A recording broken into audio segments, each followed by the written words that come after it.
One. Hey everybody, if you like martial arts, combat sports, MMA, BJJ, Kyokushin karate, kickboxing, you name it, make sure to go to the Drew Experience podcast, hit like and subscribe. And also my guest today of the Jiu-Jitsu, who was one of the big names in Jiujitsu Mag. So subscribe to him if you love BJJ. And with that, this is the Drew Experience, the show that's 80% combat sports and 20% everything else. Today's guest, I kind of gave him a small intro, but this is a big guest, with Brazilian Jiu-Jitsu as the hottest martial art, just right now, but since 1993 with UFC 1, every kid, every person says, man, I want to try this Jiu-Jitsu thing. It looks really fun. And they come out better people from it. He's really passionate. He is an amazing voice with Jiujitsu Mag, and he is the one, the only Jim Lawson of Jiujitsu Mag. Welcome to the Drew Experience, Jim. Man, happy to be here, Drew. Thanks for having me, man. It's a pleasure. Can't wait to. I'm looking forward to talking all things combat and the other 20%. Yeah, exactly. So first of all, I want to say thanks for your service because I know you served in the Army, and that's something I'm very I'm not like sensitive. I'm very Marine Corps. Okay, Marine Corps. Still, either way. Thank you, though. Thank you. Still, gotta respect anyone that wears the uniform because it's a big thing, and to do that for a country. And you have a very interesting story because it's really out of a movie when you say how you found martial arts. So let's start with that. So who was Jim Lawson before Jiu-Jitsu Mag? Jim Lawson before Jiu-Jitsu. That's a great question. It's multi-layered too, because it's funny, man. And this is kind of my intent of the way that I cover the Jiu-Jitsu community, is that who am I before Jiu-Jitsu? I think everyone has a story, and Jiu-Jitsu is just kind of the meeting room, the clubhouse in which we all meet. But everyone has layers. And I talk to my wife sometimes, and I tell her, man, if someone heard, like if I told the story of my life experiences and all the things that I've been able to do, and just the things that have happened in my life, they wouldn't even believe me. The things I've seen, experienced, and been able to be attached to, it's just unbelievable, and if I told someone all the stories, they would think I was lying. But so to answer your question, who is Jim Lawson before Jiu-Jitsu? Well, the funny thing is as far back as I could ever remember, martial arts have been a part of me. Like Dana White and the UFC years ago, they had an ad campaign that I think described it. But man, as far as I'm concerned, they knocked it out the park when they said, fighting is in our DNA. Fighting is in our DNA. And man, I just resonated with that because since I was a child, the family that I came from, my father, my grandfather, they were in the Army. And then I always had these dreams and aspirations of being in the Army just like them. And I signed up for the Army at one time. Long story short, paperwork, blah, blah, blah. I ended up going to the Marine Corps. I was done with the whole process of recording. Man, I want to test myself. I want to join something that's difficult. I want to join the Marine Corps. So there's that side of me, and it was all to kind of scratch that itch of fighting is in our DNA. I always identified with the warrior spirit of, and then, the Kung Fu movies of, fighting for your family, fighting for your honor, fighting for your master or your mentor, the person who showed you, just defending those kind of values. It just always resonated with me. And, growing up, I had a great life growing up. But man, my parents, my household, we encouraged athletics and sports. But that said, I grew up in an area that's, not the kindest areas. And I got in a lot of physical altercations, and a couple times got in trouble in school and everything. But the thing is growing up, it's funny, it's all the fights that I got into. They were usually in defense of those similar values of my friends, bullies and stuff like that. I was always one, not that I looked for fights, it's just I thought that's how you were supposed to act. My father and I was the youngest of a brother. We had two kids in the household. I was the younger one. My older brother always beating up on me. So we kind of grew up in that physical mindset. My mother, she's very physical as well. And we just grew up with this idea: you fight what you believe in. You fight for things that you value, right? And in one way or another, it was always instilled in me, and I just thought that was how things worked until I started getting older. And then I always thought it was weird. It's like, you never got in fights? I thought that was odd that people didn't get in fights. And then later on, when you mature, it's like, no, I'm kind of the weirdo in that regard, you know? It's like, that's not normal. People don't go around popping someone else in the mouth or something for things said or done. And, you know, that's not an effective way of conflict resolution per se. And I stand by that, what I just said. It's not an effective way of combat resolution. I think it's overrated. It can be effective for sure. I mean, look at on the highest level, we go to war. Countries go to war to resolve some sort of conflict or whatever. And that's a whole different thing. But there is a place for it. But a lot of people always consider that the first line of problem solving, conflict resolution is popping someone in the mouth. And that's not normal. So going back to who am I was that kid that always got in those altercations like that. And sometimes it got me in trouble. But a lot of times it created the bonds that I still have today. Like I still have some of those friends that I grew up with. I have a couple of them today. And that's like their big memory of me. It's like, who's Jim Fine today? You know, so joining the military. So that's a big part of who I am. Not to say that I am the same person I was when I was in the military. We grow, we evolve. And Bruce Lee. Like Bruce Lee is who you know, what little boy who ever saw Bruce Lee didn't want to be Bruce Lee at some point, or at least identify and just kind of look up to what he did. So I got involved in martial arts like when I was real young. Took karate classes, and I remember reading an old book that my brother handed down to me about judo. This is, you know, in the late 70s, early 80s, and really always was infatuated with the martial culture. And then funny story, one of the lessons I took, or one of the phases I went through, is I wanted to be a ninja. So in this like the early mid 80s, like ninjas were the thing, and I wanted to be a ninja. So I seeked out this this instructor who taught the art of ninjitsu, the art of the ninja, right? Ninjitsu. So when I signed up, or I went to the academy and looked it up, it was none other than, you've seen the movie Bloodsport, right? Of course. Frank Dukes. That was actually my instructor at one point. So Frank Dukes was my instructor, and that thing that they show at the end of the movie, that was on his brochures. And this was before the movie, by the way. This is long before the movie. So did he wear sunglasses like he does in interviews too in the class, or?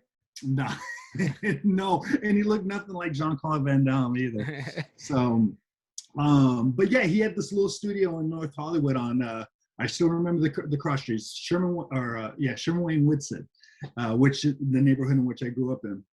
And then I took lessons there. It didn't last too long, again, because I was getting in trouble in school. So my father plucked me out. I never ended up going back because football was my main passion. Mm-hmm. Again, who's Jim Lawson? I love football. I wanted to be in the NFL one day, but didn't have the size, skills, or just the athletic ability. But I love and have a passion for football and just sports all around. But then I rested my head in boxing. I fell in love with boxing, and then like through high school and actually junior high school, I really dove deep into boxing and learned the craft. I wanted to learn that craft. And then I used to work out over at 10 Goose Boxing with when Joe Goosen was running the gym. So, I mean, they were so kind over there. So I would just kind of wander in. They would let me, you know, work on the bags. And I remember Joe teaching me how to properly throw an uppercut and all that stuff. And that didn't go too far because I ended up joining the military from there. So then when I joined the military, I also took Taekwondo too with Simon Rhee over in the San Fernando Valley. And Simon Rhee, he was kind of ahead of his time at his time. This is before Taekwondo was an Olympic sport. And man, that guy, he's in the Taekwondo community. The guy's a legend, and he trained a lot of top-notch athletes, and a lot of did a lot of acting work too. So a lot of the crazy stuff you saw in Hollywood in those days, he had a hand in. So the point is I was exposed to all kinds of martial arts and considered myself a striker. And yeah, I mean, I'm getting lost in the stuff. I'm rambling here, but I'm just trying to go over. No problem. No, but it's such a multi-layered question. So it makes sense that you really dabbled. And I am the same way too, because I did Taekwondo first. That was my first art. And then I actually know what it was karate, but it was the YMCA karate. So it's not the best. You're not getting the best quality. It's like of karate. So there was that. Then I took a break from martial arts, then Taekwondo, then I found karate. So I'm a striker, but I do want to get into grappling when I get my black belt. That's the plan. Oh man, it's so yeah. Let me get into my introduction to jujitsu. So I saw I'll never forget. I was at my friend Danny Larson's house, right? So he's like my adopted brother because his last name's Larson, my last name's Lawson. We grew up going back to those, the kids I still talk to this day. We grew up playing football against each other, but by the time we got into high school, we ended up being on the same team, and then people thought we were brothers, at some point because of the one difference in the letter in our last name, and we both have some Asiatic backgrounds, so people confuse us for brothers from time to time. But anyways, I was at his house. This was November 1993. We're about to head out, but then his father was watching these cage matches, and I stopped. I'm like, whoa, hold on, what's this? And then he told me about it. He's like, oh yeah, this is the Ultimate Fighting Championship. They got all these guys together. I'm like, whoa, I got to see this. Because let me rewind. Back in my high school days, I wrote a paper. In high school, and this was in 1988 for my English class. And it was called The Impossible Experiment, because this was when I was heavily into boxing. So the title of my essay was called The Impossible Experiment. And essentially, the short of it is that the way to make boxing a safer sport is to strip away the gloves, take the gloves off.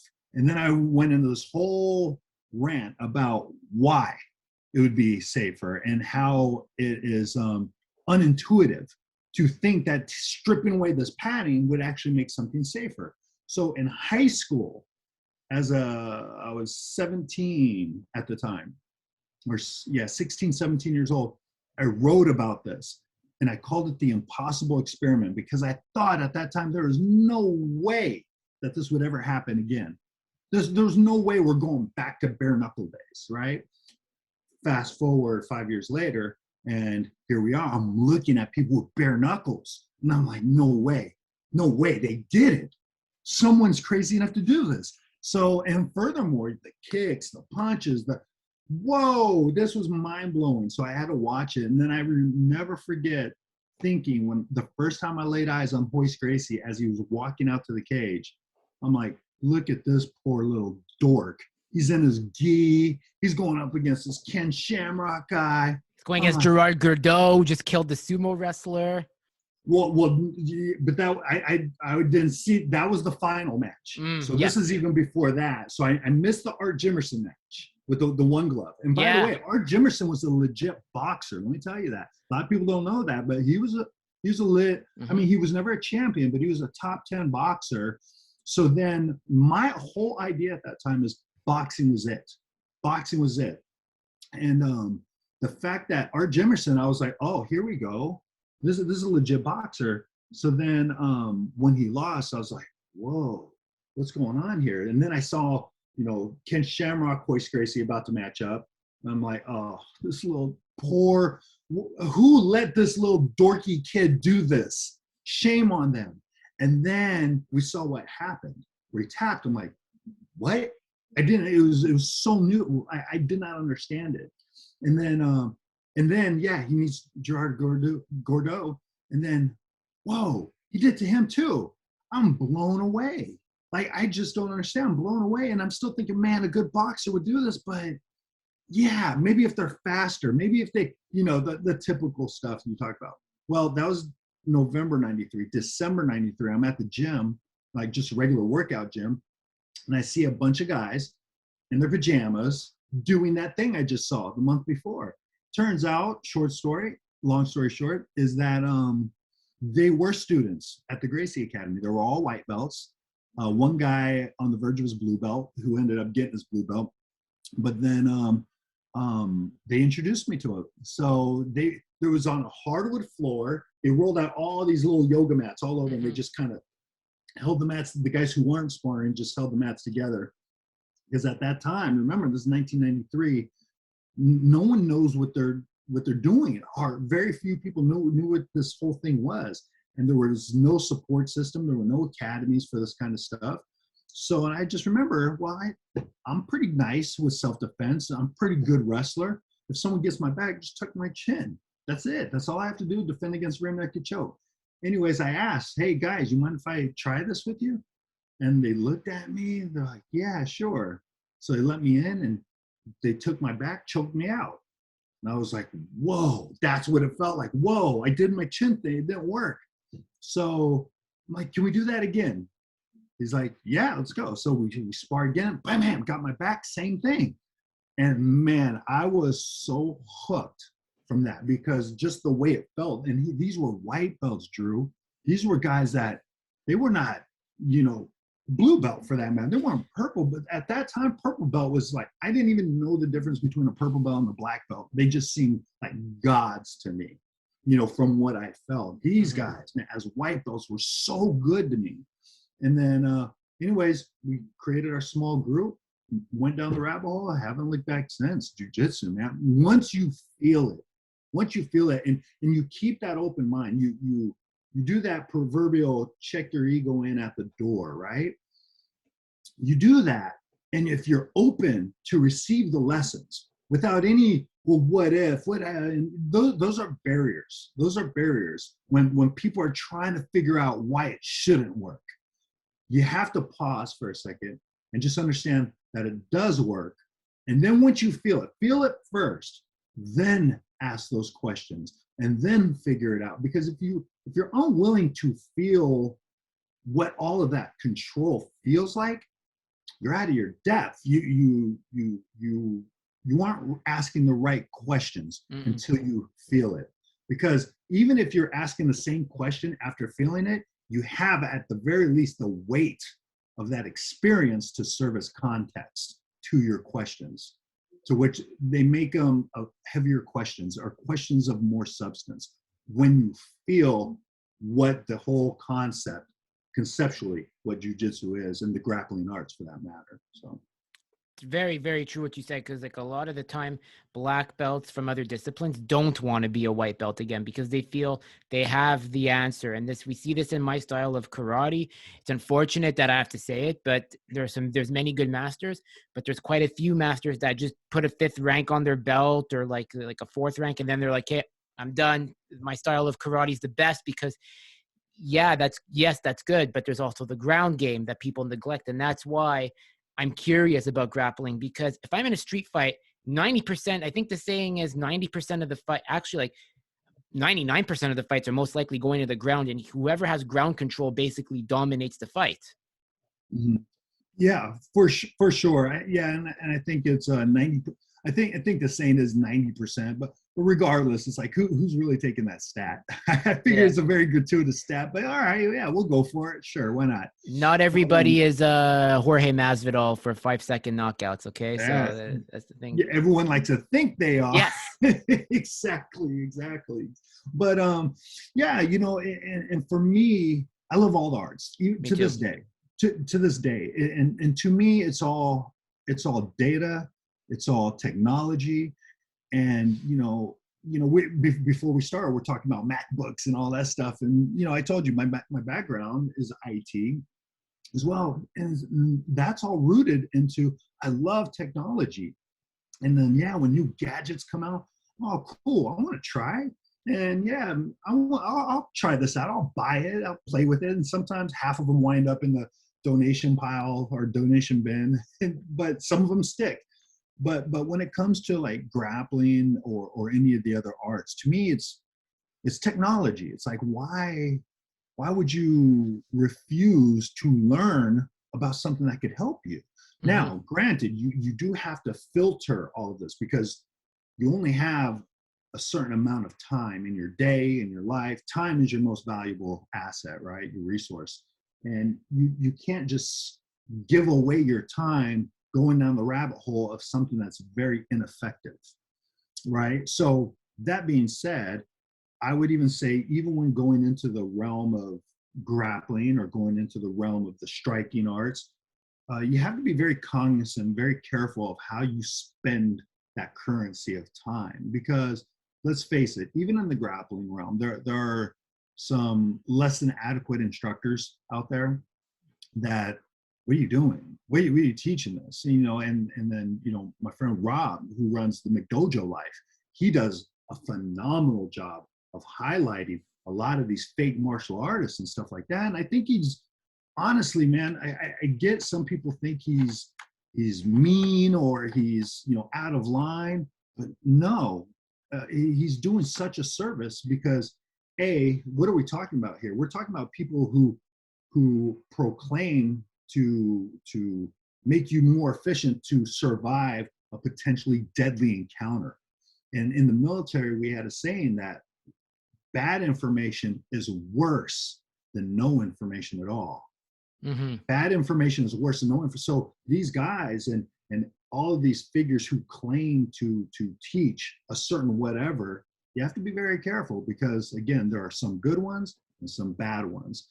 So back to the point of what I'm saying is that I think there's value in everything. Like karate, you know, a lot of people crapped on it for a while. Once jujitsu and stuff and all the striking arts, they got a little heat because of jujitsu was shown to be so effective, and it is. I believe, you know, it's the truth, man. Grappling is the truth. You have to acknowledge it if you're being serious about, you know, physical combat. However, so are the striking arts as well. They all have a role, and I think depending on the culture in which we grew up, you know, we just have to adjust the value of what those arts are to ourselves, to our mind, our thought patterns, our, you know, genetic makeup. Everything has a role because you have some like a Jorge Masvidal. I mean, he's an outstanding example of the martial arts because he comes from very striking base background, and he still is that. However, that man has done his homework, and he's a very good grappler at the same time. And that's someone who has an open mind, who, you know, he was exposed at one time for being deficient in the grappling arts. But then you look at him, and he fought against Damian Maia, one of the most elite grapplers in his realm, in his world. And he did not get submitted by him because Jorge did his homework and he evolved. So again, there's a place for all of it. You know, I'm not for the 100% grappling guy, but I'm not for the 100% striking guy either. Now, if I had to pick, you know, if someone made me pick, then I lay my hat onto the grappling realm. I love grappling. I think it's a very controlled and humane and empathetic way of dealing with violence. I agree. Not only that, too, what we see in grappling compared to traditional martial arts like taekwondo and karate, the masters a lot of the times the masters will put themselves like here, like they're on a pedestal. But in BJJ, you see masters like Henzo or Hickson, and they're with the students. It's not like I'm here and you're here. It's like no, it's like we're together. And I think that's what also makes jiu-jitsu such an appealing art, because everybody feels like they're welcome and they feel like they can ask questions and not feel embarrassed. Like it's just, there's really that emphasis on openness. Be open, because it's endless. Having an open mind is endless. Yeah, for sure. And I think a part of that is when you look at just the basic element of what these arts are. So when you're involved in the striking arts, it's like, what are you doing? You're striking. So you're punching, you're elbowing, you're kicking, you're kneeing, whatever. You know, let's say in Taekwondo, you're kicking, right? A lot of kick heavy. And it's like when you spar, you're never going to spar 100% when you're, in your 60s. And, what are you doing with that? Or even in your 50s, it's like, you're not just turning those hips in and just trying to slam that leg into someone's chin. I mean, that trauma. So to your point, when you get those masters, it's like, well, once you get up there in age, man, you just can't. No. You can't function like that. Whereas jiu-jitsu, you could still get very, very hard rolls in. You can go 100% at, as a 50-year-old or so, or in your 40s. You can. It's all scalable. It's all relative. I think, again, before we started, we talked about how, or you said in your intro, how the grappling arts is growing, and how a lot of parents, they seem to be going into grappling a little bit more than the taekwondos and stuff. And that a little bit. I mean, the taekwondo is still the most heavily practiced martial art in the world, statistically speaking, right? Yeah. And a lot of that is because of lore. How everyone's been raised through movies. Let's face it, movies are very, very influential, because if you see something, you can aspire to be that. And the old, kung fu movies of the past, and the old, like Bruce Lee movies and the action movies, it's still to this day punch and kick heavy because it's exciting to watch, and with that's what people want to attach to. But here's the irony is, and I've dealt with this when I ran my academies and stuff, is that parents will still go to the karates, the taekwondos, because of, well, especially taekwondo, because of the availability of the dojangs, the academies. There's so many of them. But B, it's funny. This is actually, ironically, this is a barrier for parents to put their kids into jiu-jitsu, is because they associate jiu-jitsu with MMA, ultimate fighting, championship, cage fighting, everything, the elbows, the kicks.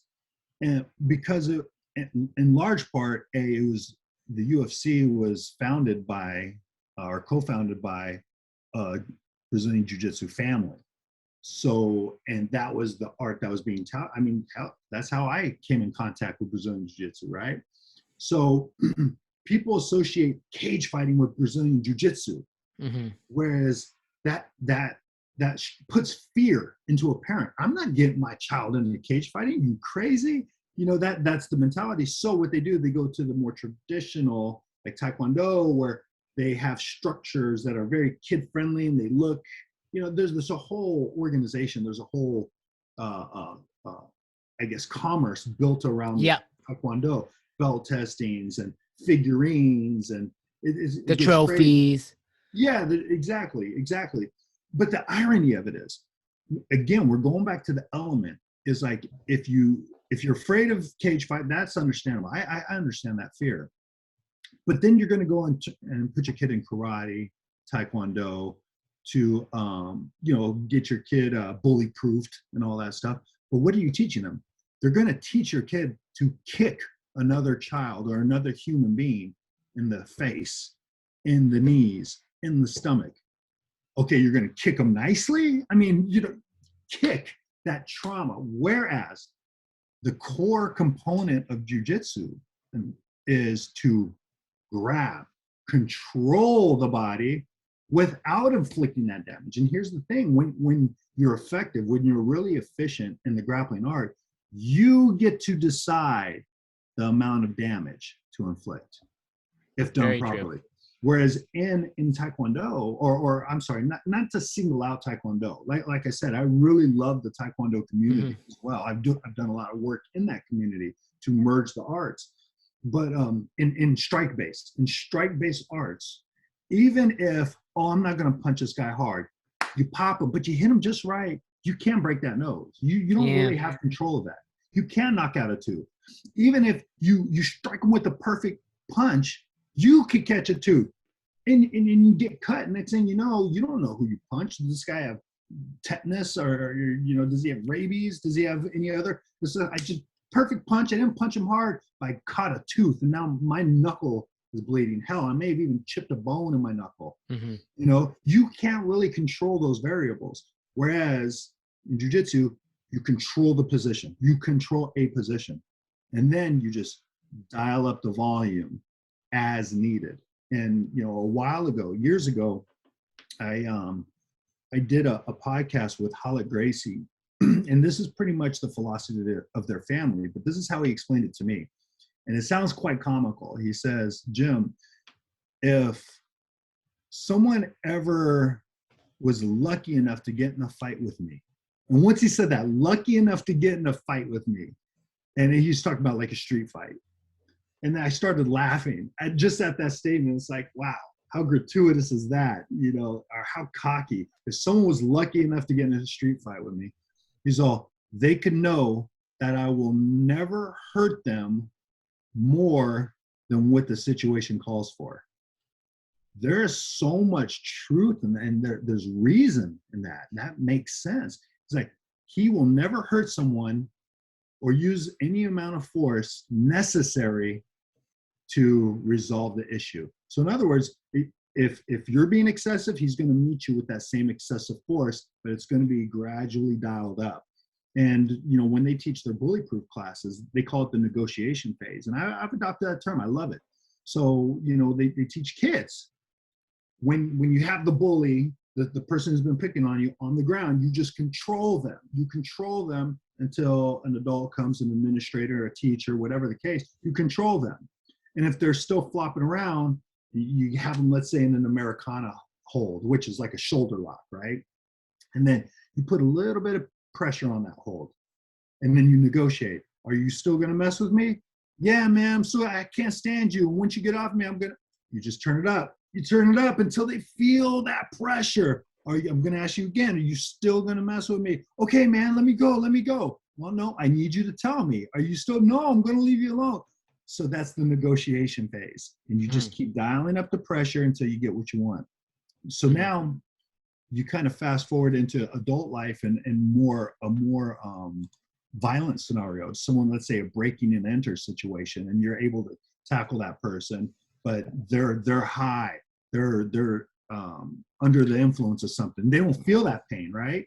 Well, again, if you're nice with it, the idea would be get the back, strangle them. Everyone needs oxygen, and you could either put them to sleep, or if you find yourself in a combat zone, it's like you put them to permanent sleep. You see what I'm saying? It's like you could always dial it up from just controlling your drunk cousin at the family barbecue and not hurting them at all, to dialing it all the way up. I'm in a combat zone, and if you have to, you know, exterminate something, it's there in concept and in practicality.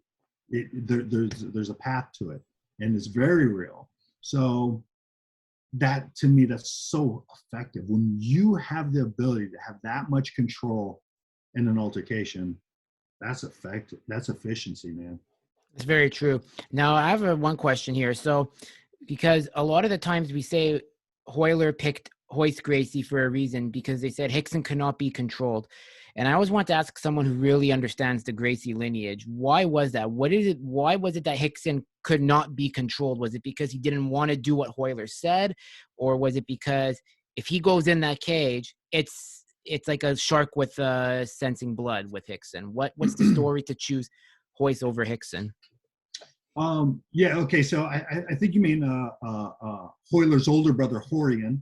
Horian was the one who... I mean, yeah, oh my God, so sorry Horian. for that. No, they're all brothers, and there's like 12 of them or something, you know. So, so yeah, Horian, yeah, he was kind of like the brain trust that was one of the first representatives of Gracie Jiu-Jitsu in America.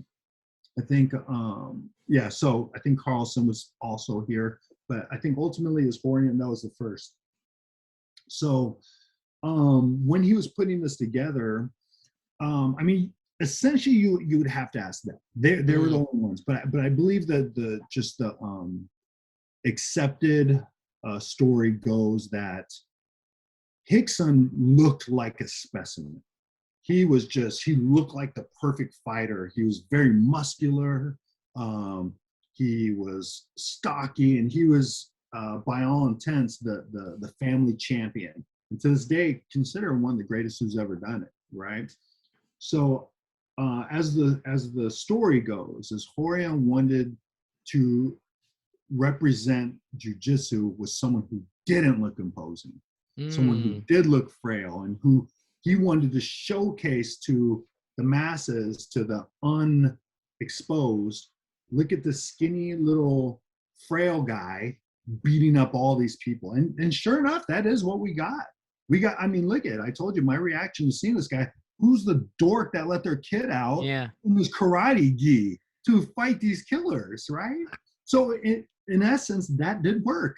Whereas, you know, again, the story goes that Rickson was on the standby. In case everything went wrong, they always could go back to Rickson because they knew what was up. And so, I mean, you know, there's reason to believe that story because, yeah, it worked out as planned. But as far as controlling Rickson, I've heard that narrative as well. And it's like, Rickson is also one of the older brothers.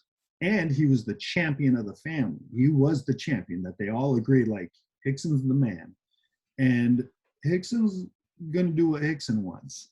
Yeah. You know, he's again, being the older brother, whereas Royce was one of the younger brothers of that crew. So there's that. And, you know, even afterwards, I think there was some tension between, you know, like every family has their inter-family quarrels and stuff like that. So there may have been things that, you know, we don't know as a public and we may never know, but there's a little bit of that idea going around that, no, he wasn't going to play ball the way that Royce was willing to play ball, kind of thing. But either way, they both seem very valid and they both make sense. But yeah, it was essentially just to really send that message. And it worked. It worked. It did. I mean, Royce is on my Mount Rushmore of MMA. Has to be. Sure. Has to be. Like, I mean, when you think of Mount Rushmore, I mean, it's everyone has their opinion. But for me, the Mount Rushmore guys, you have to include Rickson. Oh. No. I mean, Royce. Yeah, Royce, Rickson. Like, I have to think the two of them because Rickson, just what he accomplished in the BJJ realms, because even today his name carries lineage. And there's that. So Rickson and Royce. Randy Couture, the natural, because you know what he did, and you know, in and out of the cage, never a bad thing. Habib, you know, 29-0. Man. So hey, man, Drew, that's 3. You only get one more. One more. Mount Rushmore. And this was actually this was my best friend Ron and I. We've talked about this. He's gonna kill me because he's been telling me for well over a year now that I need to make an article about the Mount Rushmore. And I now that we're talking about it, I need to get back on it. Yeah. I have a very interesting Mount Rushmore, but you have one more. So you have Royce, you have Habib. Yeah. Then who's your other one? Was it Rickson or no? No, it was Randy. It was Royce, Habib. If we're talking MMA, for MMA, it's but BJJ, Rickson has to be in there. Rickson has to be up there for BJJ. If anyone says no, it's like no. But for MMA, it's got to be Royce, Randy, Habib. And I mean, listen, you know what? It's very controversial because, you know, people say, you know, the whole situation, John Jones. I mean, John is the absolute best to ever do it. I mean, look, I understand, but it's just the longevity of how he did it with light heavyweight. Because you think of light heavyweight, there was Tito, then there was Chuck, and then it kept passing hands. It kept passing hands until John solidified that. And now we have Yan, but I mean, you know, no one's ever going to do like with today's martial arts and how it's always evolving. I don't think we'll ever see someone that dominant. Now people could say, well, DJ2 is up there. You know what? That's true too, you know, but I don't pay attention to the flyweights. I mean, it's just me. I like watching the bigger weight classes. There's more power. I like watching power and size. Yeah, it's like the stakes are definitely higher. And you know, when people offer up DJ's names, I get where they're coming from, and I think there's a valid argument for that too. But it's just hard to make to your point, it's hard to make a case against the consequences of a mistake. And man, if like a Derek Lewis type or hit you. I mean, look at John fought DC. Look what DC has done to every other heavyweight or light heavyweight. Well, yeah, but I'm even talking about the division above Yeah. that. DC was dominating heavyweights, came down, was doing the same thing in light heavyweight, except for one John Jones. And it's like, I mean, DC's probably one of my favorite fighters of all time. And I love that man as a fighter and as a human being. But man, to even do what he did to DC, it's like, man, you beat my dude like twice. It's like, oh, as much as I hate to admit it, it's like those are the facts though, man. You gotta wear that. Yeah. So I and love he what beat another great. He beat, did. man, John Jones has beat like a string of greats over a decade of work. For me, the most important fight of John Jones' career, it's not the Gustafsson fight, but it's up there. I think it's the Vitor Belfort fight, because if you think of it, that was if you're a true martial arts connoisseur, I have a degree in history, and this is where I put my degree to use. I know I'm not a history teacher, so sorry, mom and dad, for all the money you spent. But look, I made a podcast out of it, so look, kind of happy. I think just to get back on that, I think the UFC 152 fight of John Jones versus Vitor is extremely important for MMA history. It's a crossroads of where because Vitor was the John Jones of his day when he came on with two styles and that aggressive Carlson Gracie jiu-jitsu and boxing, and he was fighting John the now, and he almost beat John. He had him in that armbar. Everyone remembers it, and John dug down deep. We saw what John's capable of, to dig down deep as a true champion, to get out of that. And I mean, look, he did it. That UFC 152 fight is super iconic for MMA history, I think. Especially just for whether you're a casual or a hardcore. Yeah, I'll never forget because again, you know, my best friend and I we talk MMA ad nauseum, especially in those days. And I just remember when John Jones was coming up, he was on the Jones bandwagon a little bit before I was. Not that I wasn't recognizing. It's just I needed more questions answered. Like he said all the right things on his way up, and it's like, but man, no one's tested him. Even when he beat Shogun Rua, it's like no one tested him just yet. And I'm like, I get it. He's doing all the right things. He's winning. He's saying all the right things. But I don't know, man. I just feel he's untested. But Drew, that was a great one. That fight right there, that answered that final question. How tough is he? What will he do when things aren't going his way? And that was one of them. It's like he was willing to let his arm break. And I think it did on a certain level. I think it did. The reason why he took that tough role versus Chael was because his shoulder was dislocated from that armbar. He had to take more time off than usual because he really, like, Vitor really did some damage to him. So that's, and then the Chael Sonnen fight was kind of like, look, credit to Chael for going up, but that really was like, Chael was biting way more than he can chew. But you know what? I respect it because they got eyes on the fight, and that's what Chael does. So, yeah, it's and then if remember that fight, if it won one more round, that would have been an L. But a lot of ifs, of course, right? If. But man, that toe. Remember the toe? Yeah, it broke. It was like poking out of his foot. Oh. It was hard to look at. He's like, I think I broke my toe. And it's like, and Joe's like, yeah, you did break your toe. And yeah, he looked down. And in real time, when Joe was interviewing, he looked down. He's like, oh. And then you see him go into shock live on the post-fight interview. But so he's answered all those questions. Is he tough? And, you know, again, he may not necessarily be my favorite fighter, but man, I don't see the argument against him really, as far as being the GOAT. I don't. I mean, this guy, and I think he has a good chance of going up and doing it in heavyweight. I really do. If they get the fight done, because now, I think it's interesting because he just left his management team, and, you know, first round management, they kind of have some, I think they're one of the management teams that kind of has some beef with the UFC because, you know, they kind of come off as very, you know, look, they're doing what managers do. They want to make sure that their fighters get paid, but there's a way of going about it. And if you think of it, like, I think he's looking at two players. He's looking at Ali Abdelaziz and he's looking at Audi Attar. Now, I'm going to say why. These are my hypotheses, and you can tell me yours. Ali, Kamaru's manager, Habib's manager, two greats. Kamaru's now the pound-for-pound fighter since Habib left. Kamaru's a power player in that negotiation because if you think of it, John and Kamaru went to college, not the same college, but they were in the same. They talked about, you know, being together in a dorm and whatnot, and I think Kamaru was going to really talk to John and say, you know, this is why you should come to our team. You know, look at it. You have me, you have Habib. Ali's going to make you great. He's going to give you that legacy. Adi Attar, on the other hand, is Conor's manager. So think of what Adi's done and brokered for Conor, Izzy, who he also represents. And Adi's good at getting the money fights under like a better radar. But so those are the two. Now, I don't know where John goes from here, but I think the fight happens now. It's just that he's going to pick a good manager now. So I don't know what your thoughts are on that.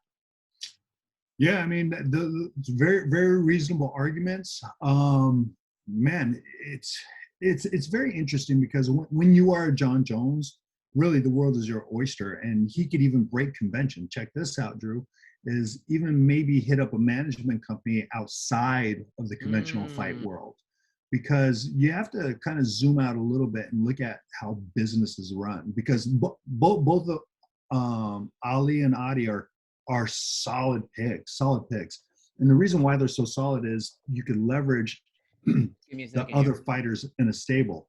Oh, great shirt, by the way. Oh, thank you. Yeah, it's my Roots of Fight. Yeah, it's my iconic. It's my iconic sweater I wear for my show. Hell yeah, I like that. So with Adi and Ali, what you have is you have guys that have leverage, and then when they walk into the negotiation table with the UFC, it's like there are ways to possibly broker with some of the other athletes I have, up and coming and current sitting, champions. So there's always that leverage. However, when you're a John Jones, the real magic, and this is the magic that Conor has, because Conor is a bigger star than Kamaru is. Yeah. Even though Kamaru he's on line of being legit in discussion as the GOAT in welterweight division. Yep. He's defended his title and he's undefeated in the UFC, whereas Conor can't claim any of that, but yet Conor's a bigger star, right? So the reason why he's a bigger star is because he transcends MMA, literally transcended MMA. He got a boxing gig. He's so big out of it, right? With the highest marquee name in boxing, he transcended MMA. John Jones has never been that superstar that a Conor is. So there's that. But then he's also a big enough star to look at. He has two brothers that are Super Bowl champions in a whole different sport. So a little monkey wrench in this whole thing. He could even go to a big name firm outside of MMA, to one of these big organizations that deal with NBA talent, NFL talent, and then leverage those business contacts into a negotiation room. I don't know how it all works. I don't know. I'm just kind of speculating and looking at the landscape as a whole. And it's like, well, how do you grow? Well, you grow. Adi and Ali, definitely the biggest names in management in the MMA world. But it's like, why stop there? Maybe someone like a John Jones, who has never been that marquee name as far as like superstars go, selling out arenas and all that. Maybe you can go to a larger firm that has more resources. I don't know. Maybe. I don't know. What's your thoughts on Gordon? So this is someone, so, I have my karate coach too. So my karate coach and I, we love BJJ, we're getting into it too. So I want to get your thoughts on two American stars in BJJ, for a better term. One is Gordon Ryan, and the other one is former middleweight champion in MMA, Rafael Lovato Jr., who you've had on your show and in magazine. And I think Rafael is such a gentle soul, and he is such the definition of what a martial artist is. So I wanted to know, what are your thoughts on those two, and how they've represented Brazilian Jiu-Jitsu in North America? Oh man, great question. You definitely have a yin and yang in those two. Yeah. Oh, sure. So it's like there's no right or wrong answer for the most part. And I'll tell you, we did a podcast with a guy named Robert Drysdale. Robert Drysdale is a very well-known grappler in his own right. He was an ADCC champion as well. in like the late 2000 era, like 2008, 9, that era.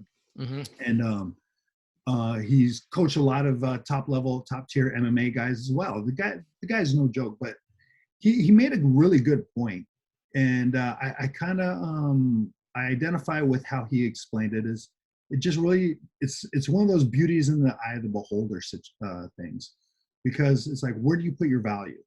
Like Gordon, he really leans into how much money he's making, and if that is your criteria, if that's your value system, we're done talking about it. I mean, he's proven himself time and time again, and he brings so much excitement to the sport. He's the first figure in jiu-jitsu. You either want to see him lose or you want to see him win, because if he wins, he's flying the jiu-jitsu flag, and I'm always a fan of that. Someone who represents jiu-jitsu and flies the jiu-jitsu flag against the world, so to speak. So I respect that. I kind of identify with that. Whereas Rafael Lovato Jr., he does the same thing, but he does it in a very mild manner way. He's not the chest banger. He's not the loud, crass. He's quite the opposite. He's very respectful. Now, when you talk about bank accounts, it's like, oh, who's had a bigger monetary impact on jiu-jitsu? You know, who is paving the way for others to make money by way of bringing attention to the sport? And I would say the things that Gordon is doing right now and being attached to is unprecedented. We are watching someone take jiu-jitsu to the next level commercially and technically. I mean, look at his no-gi game, man. Right now, there's definitely a discussion to be had on his claim of being the greatest no-gi grappler of all time. Yeah. There's actually a discussion. You can't just say, no, he's not. You can't dismiss it. You're going to talk about it. You have to. Yeah. So there's that. But I will say, without the Rafael Lovato Juniors, without the Renzos, Renzo, you could even make an argument he was the Gordon Ryan of his day too, because not everyone loved Renzo's tactics either. In fact, go and look at his very first internationally telecast debut. I think it was the World Combat Championship, the WCC it was called. And his very first match, he choked the guy out and afterwards walked over him, stepped on his neck as he walked over him to celebrate the win. And hello, Renzo Gracie, everybody. That was his introduction. And, he even said it himself, like, when I brought that up to him in an interview I did, he saw, yeah, what you saw was a mad and angry Brazilian. That's who I was at that time, and man, Gordon is chip off the old block, and that's his lineage, right? And Enzo John Danaher. Oh, yeah, exactly. And they are all telling the truth. Like Gordon recently, it was within the last year, it's like people want to say that martial arts is about bowing and this. No, it's not. It's about conquering tribes, going over to other villages and cutting heads off. And, in the early night, even the Gracies, they'll talk about the dojo storms and stuff. It's like, no, that's what the martial arts is rooted in. And he's not wrong. He's not wrong, but on the same side, there is, I guess, maybe it may be a highly romanticized version of honor, respect, and this and that. I mean, I like that. I admire those values. So with that, I admire the Rafael Lovatos, the Damian Mayas, the respectful warriors, and of that regard. But yeah, I like the little edge of the trash talkers from time to time too. I like that too. Like what we see now, like with. Or like Gordon Ryan, the Connors, even Izzy Adesanya's. But Izzy's toned it down since he lost. So I think he's become a bit more humble because we all saw that he's got a hole in his game, which is grappling and takedown defense. So, but I think he's a star nonetheless. But I also want to give a big kudos to what Rafael does with Justin Wren for Fight for the Forgotten. But they also work with the autistic kid that that was been bullied severely. So Rafael has really parlayed jiu-jitsu in that regard. So in a monetary sense, we can also say that that's a great thing too, because it's showing that we are inclusive of everybody, no matter the background, and we will work with them. And I love that. And that's what I really Absolutely. love about Rafael. And he's in interviews never like he was only the most I've ever seen him in an interview was on Rogan's podcast. Like Helwani interviewed him once after he beat Musasi for the middleweight title. By the way, I was very depressed with that because I'm a half Iranian, so I gotta. But you know what? It was one of those fights where either or, it's a win-win for both. Mm-hmm. If Gegard won, it's nice because then he could have cemented himself as one of the middleweight legends. If Rafael Lovato won, it's basically great for jiu-jitsu and also just how he carries himself as a person and like as a true like samurai, very humble. It's a win, and that's why I love about how he won that fight. Absolutely. I couldn't agree more, Drew. Because I'm a big proponent of, and this is just my take. I mean, it's a free world. People can do what they want as long as they're not hurting anyone else, right? But it's like people who make a lot of money, that's all great. But what are you about? Is that all you're about? Your money? And that's what Robert Drysdale was saying. So I don't know if I really identify that point. It's like, where do you put your value? Are you putting your value? Do you value the dollar? If so, then yeah, that's your guy. That's your guy because he values the dollar too. Whereas I really like, okay, you have all this money, but what are you doing with it? What are you doing with it? Because, there's this whole idea of, at least the way I see things, is it's a collaborative effort. Even if someone succeeds, you didn't do it alone. No. Like the idea of self-made, I understand the spirit of that. I really do. I would like to identify as self-made as well. But the truth is no one does it by themselves. No one does it by themselves. There's always someone who gave them an opportunity. Now, granted, someone may have done everything they could to create those opportunity. At the end of the day, it takes a dance partner. Someone has to give that opportunity. Because if no one's given that opportunity, and let's just say you're taking it, where does the taking stop? Where does it turn into you're robbing someone of an opportunity? So it's like, I think there's always a social, I guess some sort of social or communal responsibility, or even I'll even zoom out even more, responsibility to humanity. What are your responsibilities? What are your values? Back to Drysdale point. What are your values? And that's just really the question. And to your point, Drew, yeah, that's why who doesn't like Rafael Lovato Jr.? I'm sure he has one or two haters from time to time, but he can't win them all. But who doesn't like that guy? He's such a cool, dope guy, And he's done really well for himself, even with his brain condition. Like, I know there's been I'm sure he vacated, he's retired. Who knows? Maybe he might come back. But if he's looking at it long term, I think he retired on top, undefeated. What's better than that? What's better than that? That Musasi fight, man, I was shocked. I think I even told you that in text. It's like, whoa, I didn't see that come. I thought that might have been, all right, well, this might be where it ends. But I tuned in because, that's why you fight. We'll find out. And God dang, he did it. He did it. And Musasi, man, for people who don't know, that guy was in discussion right up there with Anderson Silva. Not many people know that because I'm friendly with Gegard's manager. He was on my show too, Nima, and we were talking about that. I said it's criminal to not put Gegard up there with the middleweight greats because everyone only knows of Anderson and then maybe Chris Weidman and then maybe now Adesanya, and it just really makes me mad. It just not makes me, but it kind of makes me like I bite my tongue when I hear casuals say, "Well, Izzy can beat Musasi." I'm not so sure about that. Gegard, if you really know Gegard, his grappling is very underrated.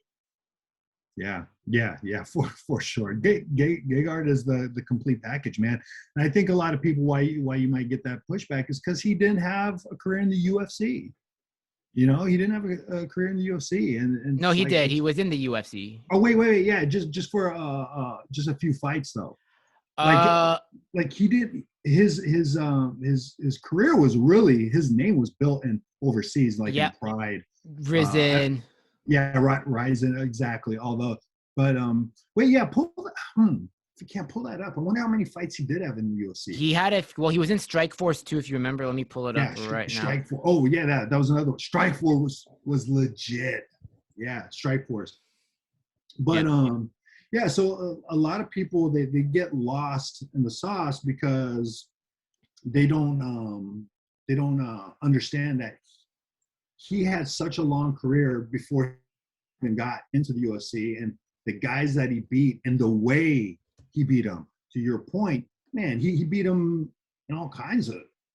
He had submissions, he had knockouts, and man, the way he set everything up, man.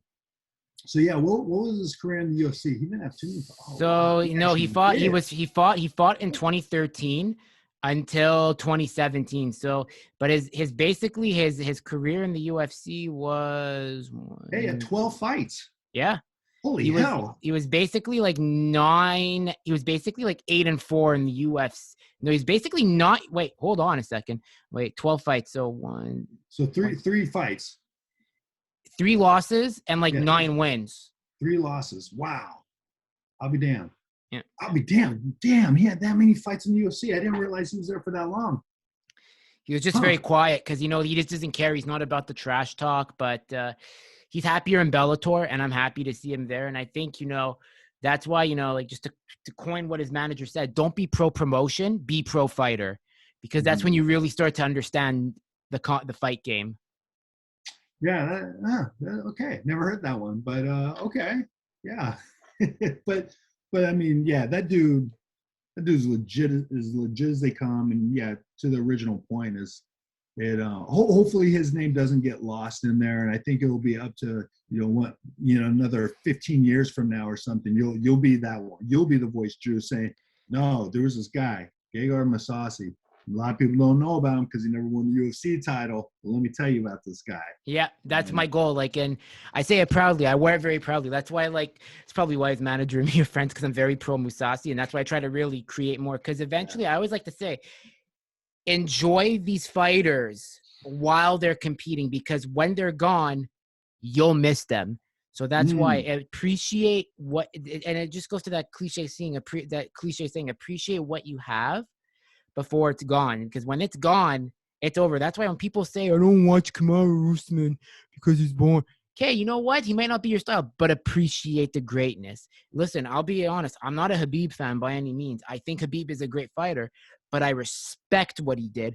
I understand his legacy. And it's not about what he did in the cage. It's how he brought eyes on the sport for Russia, the Muslim world. It was like 2 billion Muslims. I'm not good at the stats. So to all the Muslim listeners and friends, I'm sorry if I get the facts wrong, but I'm just trying to say that the impact Khabib had on the Muslim world for combat sports, it's amazing. And that's why I think, when it comes to the true global sport of the world, it's not soccer, it's fighting, because you're getting people from all these countries. You don't have to do like a round robin tournament to get these guys in. Like, you could have someone coming up next week from Congo. So that's why I think that's why I think fighting is the true global sport. Well, again, back to that UFC tagline, it's in our DNA. It is in our DNA. No matter the continent or anything, like you watch soccer, you may not know the rules. It's like, why don't they just pick up the ball? Well, you can't pick up the ball. It's like, oh, okay. Why don't they do this? It's like, why doesn't the clock stop? I don't get it. But fighting, you can get an idea who's winning, who's losing. Everyone understands fighting. It is the first Olympic sport, known as pancration. Yep. And they used to fight to the death. How about that? So, and they used grappling. So wrestling, grappling, it was the first, it's an ancient sport and one of the oldest and first recorded sports, competitive activities of all time.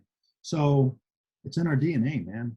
You watch animals. Animals aren't playing soccer. They're not playing baseball. No, they're wrestling with each other. They're grappling. So there's that. It's in our DNA, man. They're throwing jabs too from their paws. If you look closely, they might throw a jab in there. So there's some boxing in there too. That's true. Especially with kangaroos. Yep. Or boxers, the dog, like the dog breed, like boxers, like they jab you, man. That's why they're called boxers. They just throw jabs at Is you. that really? Is that Yeah, true? yeah. And they throw I jabs never like, knew that. yeah, it's like, yeah, it's like they kind of like when they lift their paws, like they kind of throw a jab at you. Yeah.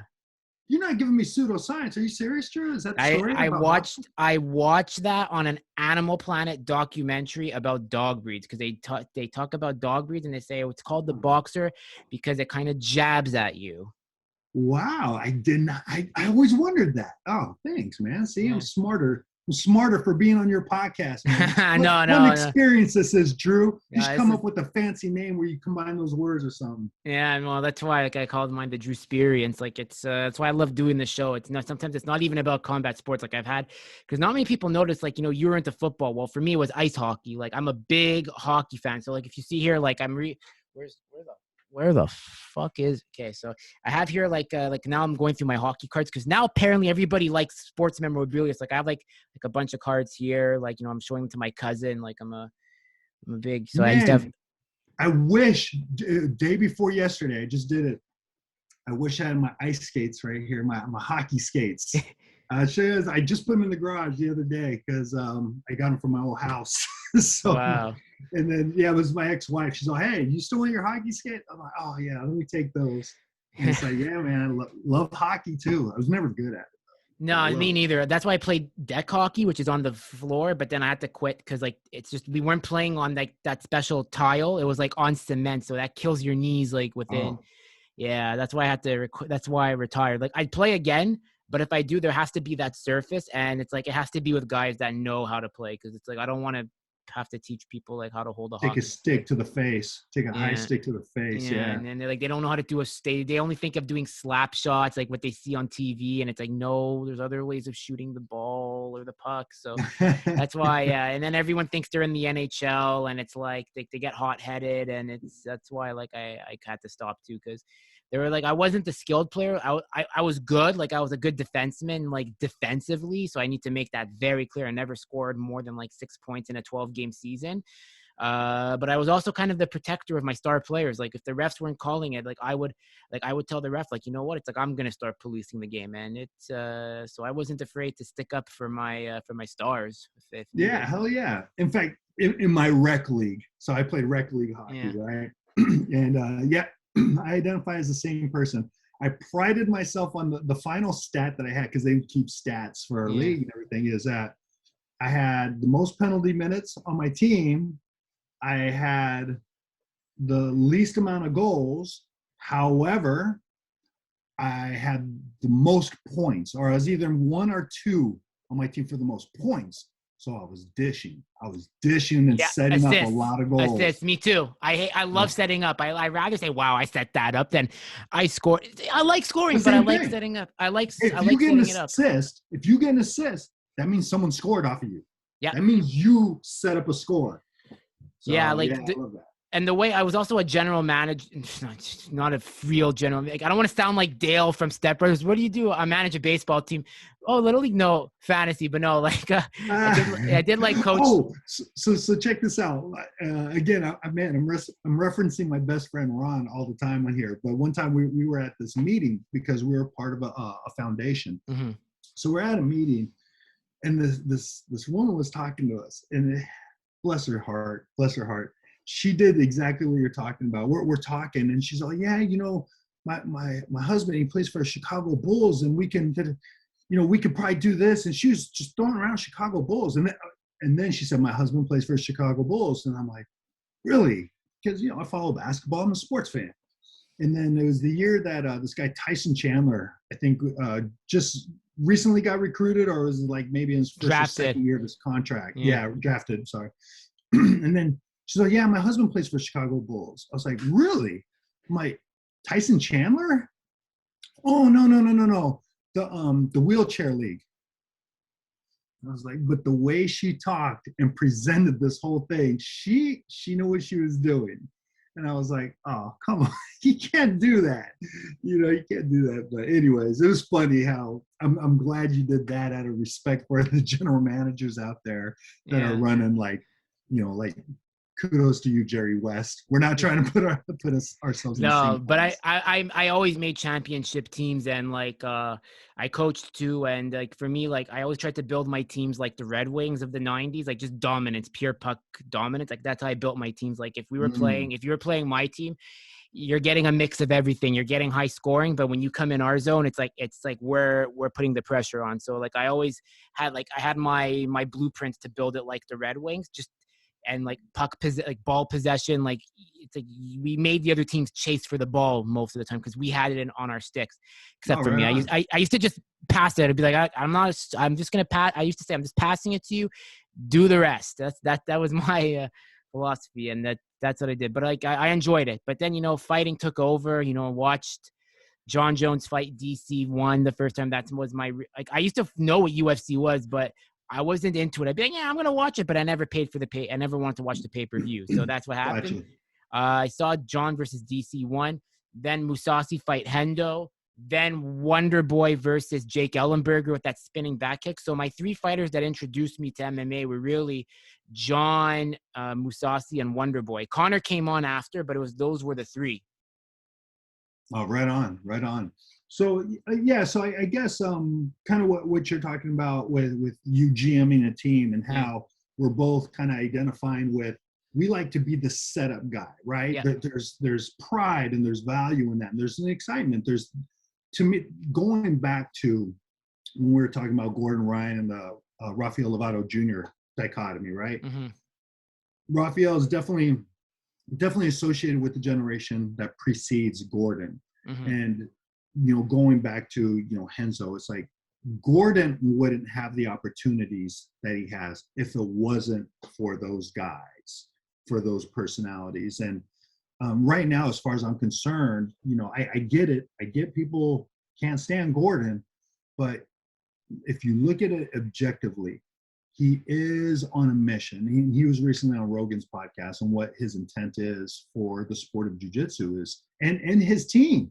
See, he does have a communal effort. So his value, what he's doing for the community is he's setting the table for grapplers that follow him to make a legit living off of this. Mm-hmm. And he ballyhoos it. He celebrates it. He's very boisterous about, look at, I bought this new house. I got this new truck. And it seems like I got this watch. He seems like he's putting a lot of emphasis on his money. But when you hear the context, and context is king here. When he's on Rogan, he's like, I'm trying to set the stage for guys behind me. Once I leave, I want to, make sure that Dan and her death squad has a champion still. Someone will represent the team on the level and the manner in which I'm representing the team. That's teamwork right there.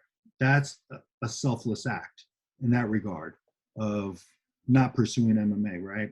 And then the other thing is the community, the larger community that transcends the Dan-Her Death Squad is jiu-jitsu athletes. I want jiu-jitsu athletes to make more. And you may hate them, but the ways in which he's doing it like no one's ever. And he's built off of what the guys who came before him have done. And I think that should be everyone's responsibility.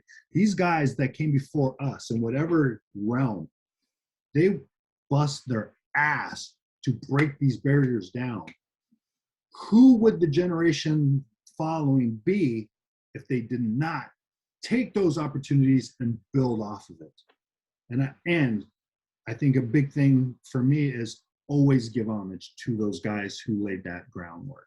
I think that's very crucial. And it's that balance. It's okay to say thank you to that generation before. Yeah. And the generation that did come before, you in turn also say thank you to the guys who are pushing it to the next level. I think that's a little sticking point where there's a lot of problems. A lot of old school guys, the guys nowadays, that's nothing. That's nothing but blah, blah, blah. They'll shoot out a name and they'll essentially just shit on the new generation. And that go again, every genre. You look at any kind of YouTube comment thread on music.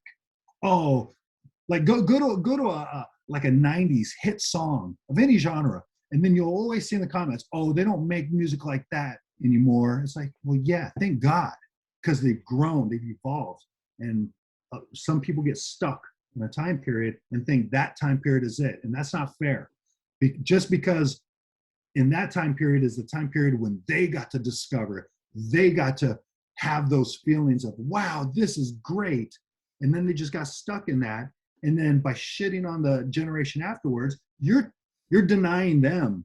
They're the younger generation going, oh, wow, this is great. This is amazing. You know what I mean? It's like, so the old school heads, they got to give it to the new guys doing it too. Now, it may not be the way you did it, but understand they're doing it their way, and they're building off of the guys who set the table for them. So I think there should be a mutual respect both ways. Very true. What do you see? So I guess the last question I have is, how do you see jiu-jitsu continuing to grow in the age of the internet with social media, and now with Gordon really pushing that to make it mainstream, like what he's doing with One? That's a great question. So how does jiu-jitsu grow? Well, I think the way it is growing is that exposure. So again, you know, like I mentioned earlier, is people have to see it to understand that something could be achieved. You know, like the saying goes, if you see it, you believe it, achieve it. Mm-hmm. You know, it sounds kind of hokey and corny, but I mean, that's the truth, man. And again, I encourage everyone, whatever their interest is outside of jiu-jitsu, if it's jiu-jitsu and MMA, cool. But look at how things were then and just look at it now. It's like, man, people are inspired by the previous generations, and then they create. They're like, man, remember what so-and-so did? What if I can do that? And, you know what I mean? And that's called the yes and philosophy. And what that is, when you have that yes and, it's like whenever someone asks a question about, can you do, yes, and then and means in addition to. What can you do to put your spin on it? How are you going to add to it? So the yes and principle. So in the age of the internet, where everyone has a phone, everyone is their own source of media now, just off of one of these jammies right here, you know? So everyone has the potential. And man, like instructionals, there's so much access. There's the YouTube, which who knows what you're going to get, but then you have the more refined streaming services where you can get a bit more organized content. So you could see all of that and then put and learn from it. So I think the information's out there. Whereas, you know, 20 years ago, it wasn't so readily available. You had to actually go to the sources to learn about the technical movements, the actual techniques. Okay, put this hand here, take this hand, do this. But then also the philosophical sides of things. People are exposed to different ways of thinking. So with the growth of the internet, I think we're going to see the growth and development of jiu-jitsu, because I'm on the Gordon Ryan hype train, man. It's like what we're watching now is utterly amazing. When he calls out how he's going to end his last two opponents. And let me tell you, these last two opponents are no jokes, man. Those guys are legit guys. The fact that he called out how he was going to do it, man, he's on some next level stuff. Now, people can fight and deny it all they want, but it would best serve them if they just embrace what's going on and add their yes and philosophy behind that. It's like, yeah, these guys are doing this. What can I do to make that better? What can I do to make that mine? And as long as there's more of those exchanges, man, the growth, who knows, man? Sky's the limit, man. Sky's the limit. So I'm excited about it. And then, you know, you have these productions now, like the last ADCC, Abu Dhabi Combat Club, they had our combat championships. They had their last event in Anaheim 2019. And if anyone caught that, it was like a daggone, man, it looked more legit than ever. It was the most legit production. And Seth McDaniels, who runs the Fight to Win organizations, he was a big role in that. And he used to promote rock concerts back in the day, music concerts, and he's bringing that flair to jiu-jitsu competitions. And now he has a personality like a Gordon Ryan to build from. So, man, collectively. And then you have like Flow Grappling, who they have all this money dedicated to covering the sport of jiu-jitsu. and even wrestling too. They have so many different branches, flow sports, but it's like, man, it's growing. And right now, those guys are the pioneers in the frontier of this new realm of sports coverage. Mm-hmm. So I just don't see a world in how this doesn't improve. People say, oh, this is going to be the end of us, when you have people talking all this kind of trash. In my day, they didn't talk that. Yes, they did. They talked trash. It's just internet wasn't around to capture it. Exactly. And now that it's here, it's okay.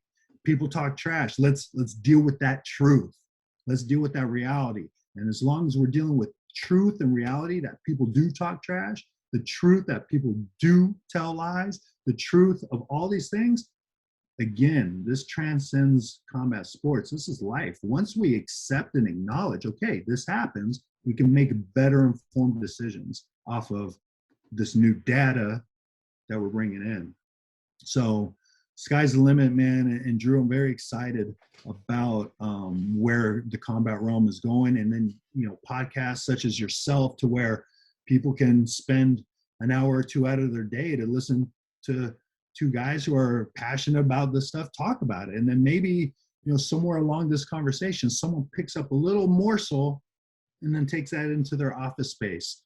And, yo, Bob, I heard, did you hear Drew's? Yeah, I heard Drew's last podcast. What do you think about that? And then they're talking about it in the workplaces. And then they're arguing over it. And then they bring it to their friends that, no, man, that's crazy. And then it just grows. It grows. It's the new water cooler talk. Shows like this, the internet, new water cooler talk, man.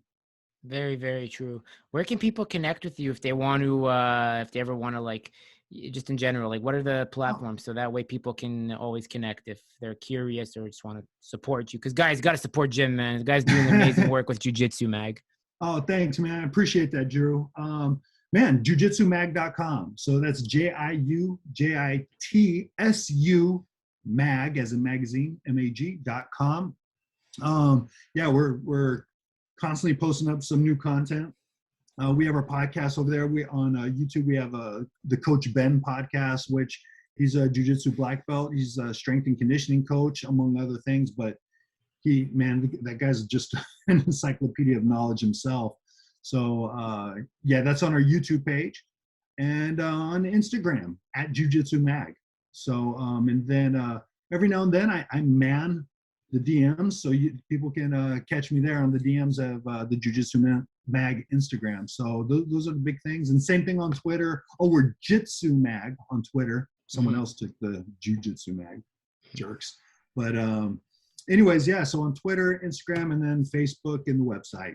But just go to jiujitsumag.com. All that will be laid out for you. And then soon, where you and I met, man, this Clubhouse app, man, it's something else, right? It's good, but now they're letting in too many people, and everyone comes in just to troll. So you got to filter out the trolls. That's why, like, I like the rooms we have where it's kind of private. Yeah, and trolls are real. And yeah, so if anyone is familiar with the Clubhouse app, watch who you moderate. You make a moderator in your room, because yeah, I've seen some gnarly stuff on there. And I'm not opposed to it growing. It's like, yeah, you say it's getting too big. I said, no, bring them on for more. Yeah. I think you're desensitized, because remember, you're still an early adopter, man. They haven't even let it out to the Android users yet. They're about to, apparently. There's word about it. Yeah. I think any day now, any week now. But I say, let them come, build it, and they shall come. Let them come in. Because the more people that know, that are exposed to these conversations, our friendship was spawned off of Clubhouse, right? Exactly. And then with mine, I'm releasing those conversations. I will be releasing them on jiujitsumag.com. And we had some really good conversations. And then on the YouTube page, sorry, ADD just flared up. On the YouTube page, like you mentioned earlier, we do have a podcast with Rafael Lovato Jr., we have interviews with like Eric Paulson on there, and Robert Drysdale, and I mean, just all in all, coaches, like some of the coaches on there. On Clubhouse, we had Greg Jackson on there. We have Dr. Jason Park, who hosts his own show. I got the Jiu-Jitsu Mod Squad with sports psychologist Yusuf. He has his Become Unbreakable show, and all of this again, jiujitsumag.com. And Drew, and thank you, man.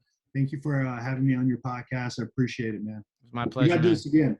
We will anytime. That's what I love about it. So, guys, make sure subscribe to Jiujitsu Mag. Follow the Drew Experience on Instagram. I have my personal page, but I'm building up my pod page. And subscribe to Drew Experience on all platforms, YouTube and audio. Like, so it's Spotify, iTunes, wherever audio is. Like, I low, but the video comes first because everybody likes to put a face to what they're hearing. That's right. And if you're not following the Drew Experience, you're wrong. You're wrong. Thanks, man. I appreciate that. All right. You have yourself a great one, Jim. All right, Drew. You too, man. Thanks for having me. It's been great.